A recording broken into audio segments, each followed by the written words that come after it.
दोस्ती चीन से भी और अमेरिका से भी, लेकिन निशाना सिर्फ और सिर्फ भारत। इस्लामाबाद में बैठकर नहीं, इस बार वॉशिंगटन की धरती से भारत के खिलाफ नया खेल शुरू हुआ है। पाकिस्तान अब गोलियों से नहीं, कूटनीति से हमला करना चाहता है और उसका प्लान साफ है। कश्मीर को फिर अंतर्राष्ट्रीय मुद्दा बनाओ, सिंधु जल संधि को दुनिया के सामने उछालो और जितना हो सके भारत पर दबाव बनाओ। सबसे चौंकाने वाली बात, पाकिस्तान खुलकर कह रहा है चीन हमारे साथ है, अमेरिका से भी रिश्ते अच्छे हैं और यही सही मौका है भारत को घेरने का। लेकिन सवाल है, आखिर पाकिस्तान को इतनी हिम्मत आई कहां से? क्या वाकई इस्लामाबाद कोई नया इंटरनेशनल फ्रंट खोलने की तैयारी कर रहा है? क्या कश्मीर और सिंधु जल संधि को जोड़कर भारत के खिलाफ एक नया नैरेटिव तैयार किया जा रहा है? और क्या ये सिर्फ एक बयान है या इसके पीछे छिपा है एक बड़ा जियोपॉलिटिकल गेम? नवभारत टाइम्स की इस रिपोर्ट में हम आपको बयान नहीं दिखाएंगे, बल्कि बताएंगे वॉशिंगटन से उठी इस आवाज के पीछे पाकिस्तान की पूरी रणनीति क्या है, चीन की भूमिका क्या है और भारत के लिए इसका क्या मतलब हो सकता है।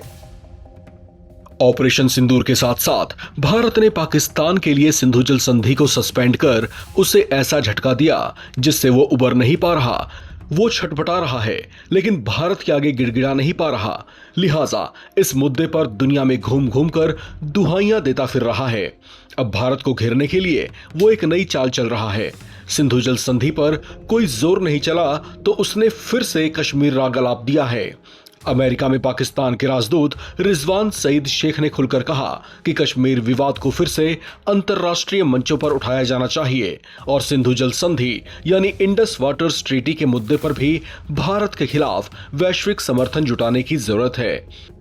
यानी पाकिस्तान का प्लान साफ है, एक तीर दो निशाने, कश्मीर भी और पानी भी।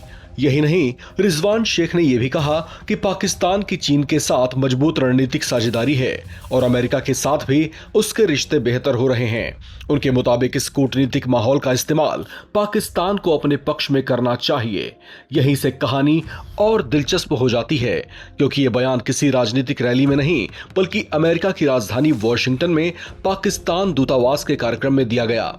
मौका था यौम इस्तेहसाल, यानी वही दिन जब भारत ने 2019 में जम्मू कश्मीर से अनुच्छेद 370 के विशेष प्रावधान हटाए थे और राज्य का पुनर्गठन किया था। पाकिस्तान हर साल इस तारीख को अलग तरीके से याद करता है, जबकि भारत इसे अपने संवैधानिक निर्माण का हिस्सा मानता है। लेकिन इस बार सिर्फ तारीख नहीं बदली, पाकिस्तान की रणनीति भी बदली हुई है। कार्यक्रम का विषय ही बता रहा था कि इस्लामाबाद किस दिशा में सोच रहा है। दक्षिण एशिया में अंतर्राष्ट्रीय कानून के सामने समकालीन चुनौतियां, जम्मू कश्मीर विवाद और सिंधु जल संधि। यानी पहली बार कश्मीर और सिंधु जल संधि को एक ही कूटनीतिक पैकेज में दुनिया के सामने पेश करने की कोशिश। रिजवान शेख ने कहा कि दोनों मुद्दों का राजनीतिक, आर्थिक और रणनीतिक असर है, इसलिए पाकिस्तान को अपनी अंतर्राष्ट्रीय विश्वसनीयता का इस्तेमाल करते हुए इन मुद्दों को और आक्रामक तरीके से उठाना चाहिए। लेकिन सिर्फ राजदूत ही नहीं बोले, संयुक्त राष्ट्र में पाकिस्तान के पूर्व स्थायी प्रतिनिधि मुनीर अकरम भी इस मंच पर आए और उन्होंने भी लगभग वही लाइनें दोहराई। उन्होंने दावा किया कि चीन हमारे साथ है, अमेरिका से रिश्ते सुधर रहे हैं, इसलिए पाकिस्तान आज पहले से ज्यादा मजबूत कूटनीतिक स्थिति में है और यही मौका है कश्मीर और जल अधिकारों के मुद्दों को दुनिया के सामने मजबूती से उठाने का। यानी संदेश बिल्कुल साफ है, चीन का कंधा, अमेरिका से संवाद और निशाना भारत। लेकिन अब सवाल उठता है, क्या पाकिस्तान का यह प्लान काम करेगा? भारत का रुख वर्षों से बिल्कुल स्पष्ट रहा है। नई दिल्ली लगातार कहती रही है जम्मू कश्मीर भारत का अभिन्न और अविभाज्य हिस्सा है। भारत का यह भी कहना है कि पाकिस्तान से जुड़े सभी द्विपक्षीय मुद्दे द्विपक्षीय ढांचे में ही सुलझाए जाएंगे और किसी तीसरे पक्ष की मध्यस्थता स्वीकार नहीं है। सिंधु जल संधि को लेकर भी भारत ने हाल के वर्षों में अपने हितों के अनुरूप समीक्षा और प्रावधानों के पालन की बात कही है। दोनों देशों के बीच इस संधि से जुड़े मतभेद पहले से मौजूद हैं।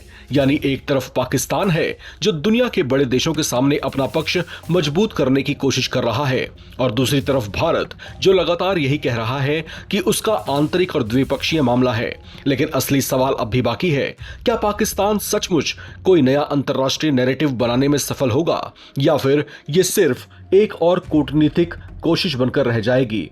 क्योंकि कश्मीर का मुद्दा हो और सिंधु जल संधि, इन दोनों पर दक्षिण एशिया की राजनीति और कूटनीति लंबे समय से बेहद संवेदनशील रही है। और अब चीन, अमेरिका, पाकिस्तान और भारत, इन 4 नामों का जिक्र एक ही रणनीतिक चर्चा में होने लगे तो समझ लीजिए मामला सिर्फ बयानबाजी का नहीं बल्कि बड़े जियोपॉलिटिकल समीकरणों का है। अब फैसला आपके हाथ में है। क्या पाकिस्तान वाकई अंतर्राष्ट्रीय मंचों पर भारत के खिलाफ नया मोर्चा खोलने की कोशिश कर रहा है, या आपको लगता है कि ऐसे बयानों का वास्तविक असर सीमित रहेगा?